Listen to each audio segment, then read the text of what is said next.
give us a little bit of a brief background on your passion in bikes and what got you started to becoming an official. Yeah, so I never had the opportunity to race. I was always into push bikes when I was young, and rode push bikes, not competitively, but I was good at riding them. Mm-hmm. And I never had the opportunity. I was born in Melbourne. The family was working hard, and I didn't have the opportunity to actually have a bike until I was 13. Mm-hmm. And I got my first bike then, and I started to ride more just with friends and things, and started riding out the local club and had a few races. But Mum and Dad weren't keen on it at all. Like, I think that it's more the time. They weren't into bikes or mechanical stuff. And so I actually gave it away and took up windsurfing. So I had a group of friends that were doing that and ended up doing that for 4 or 5 years. And I was pretty good at other sports, like I played national state league badminton and all sorts of things, and tennis. And anyway, so when I got a job and I had money, bikes came back. Right. So now I was funding myself, and I originally started off with road bikes and did a lot of touring and stuff like that. And then I just gravitated back to dirt bikes because, to be honest, I think they're the most fun of all. Yeah. I just like dirt bikes, you don't have to be going fast to be really active, and you're having a lot of fun, and, I'm not going to lose my license. Yeah. Which was what the road bike was going to do to me. Yeah. And so on. So I just started doing that, started racing in my mid-20s. And doing a bit of that around the club as the club was been in recess for almost all of the 90s. Mm-hmm. And in about 1999, myself and a mate, we said, the club's struggling. Let's go out and give a hand. A couple other people turned out at the same time. This is at Horsham? At Horsham, yep. And my boy had just started riding, my eldest boy. He started riding, and he was quite talented on a bike to start with, and there was nowhere to ride. Yeah. So we thought, let's get involved and start doing something there. Did that. That was 1999. And I was the vice president. I went there to be the president, and he went to the secretary, but another guy said, I'll be president. We go, fair enough. And the secretary, you got it. The ex-president said, I'll be the treasurer. He got that. And I said, well, I'll be the vice president. Let's all go to work.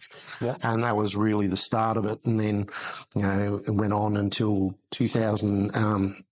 So pretty much the way it started was a year later we started racing, and my boy was racing.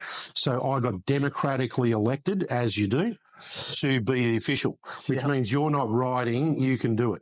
Yeah. And so I went and did my base course, and I think that's often how a lot of guys start out in clubs. It'd be great if people would just retire from their racing and say, I can still stay relevant in the sport, and maybe take that up as a thing, because you are really racing with the fellas that are out there. You're a part of it, and you get the beast set in the house. Yeah. So I did that. Then I started working with Mrs. Mack. You'd remember Mrs. Mack. Mrs. Mack, and Les Odgers. He was awesome. He taught me a lot, Les Odgers, in that era. They were probably the two key influences in my early years. Mm-hmm. And then it just sort of kept growing. There was no plans to where it ended up taking me. The sport just took me there. Yeah. Gotcha. So, we're doing that. Then, and then in 2001, I rang up a bloke, and I heard he'd been doing was going to do the Victorian Thumpers series. And I rang him up and he said, well, no, I'm actually winding up the Thumper series. I'm currently running the Australian Thumper series, and I'm going to go and develop it into a motocross series. And I said, well, we really haven't got a track. We've got a paddock. Yeah. Which is pretty much what was here in 1999. Yep. Anyway, so in 2001, I got a phone call out of the blue. It was from Kevin Williams, who was the guy in question, and he said, I'm coming back from Manham from the last round of the Thumpers. Wouldn't mind having a look at your track and catching up. So I met him out here, and we had a chat for a while, and we still laugh about it today. Like I said, well, we'd be interested in running it maybe first round next year. And he said, well, we better have a look at your track. I said, well, it's just there, mate. Step right behind me. And he looked over my shoulder. We still laugh about it. And then he's like, where? And I went, over that shoulder. And he goes, where? I said, don't worry about the track, mate. How about we just sign this contract and we'll go racing? Yeah. And we had some great guys in the club like Matt Baker and Patch and all sorts of guys around the club. And they had the gear and we had the passion and designed a track, and away we went.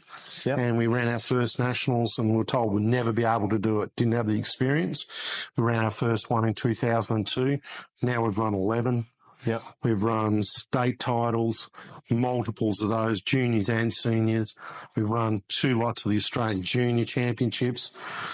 We've run ATVs. We've run sidecars, women, rookies. And then, a great guy in our club, Kenny Watts, at the presentation in 2013 said, well, we've run them all, but we've never run a world. So we ran a world. Yeah. The only club to ever do it. Yeah, for sure. So, it's been an amazing journey, which has just carried me into the nationals. Yeah. I was invited to go there and start off. I started off in the waiting area, checking guys in. That was like your first, Parramatta. like officials At a national level. Yep. At a national level. Yep. I've been doing plenty outside of that. Yep. At state level, but at national level, that was the first one. I was Supercross at Parramatta, last one. Yep. And I ran the waiting area. Nearly got run over crossing the start line. You learn that real quick.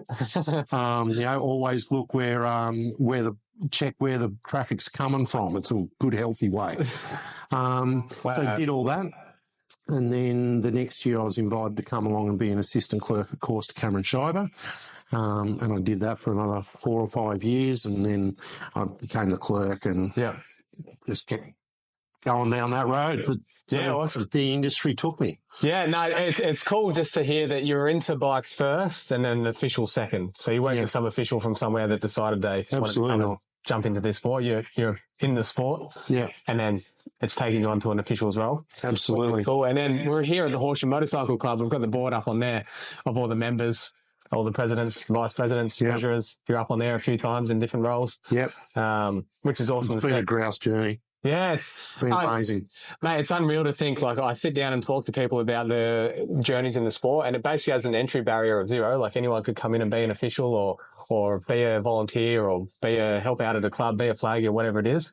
And it often always is, like, the best experiences I have are always motorbike related, all just starting from coming out as a flaggy on a corner or something like that. It's absolutely, it's awesome. So it's a really good way to network and be involved in the sport, and it's worked out pretty well for yourself.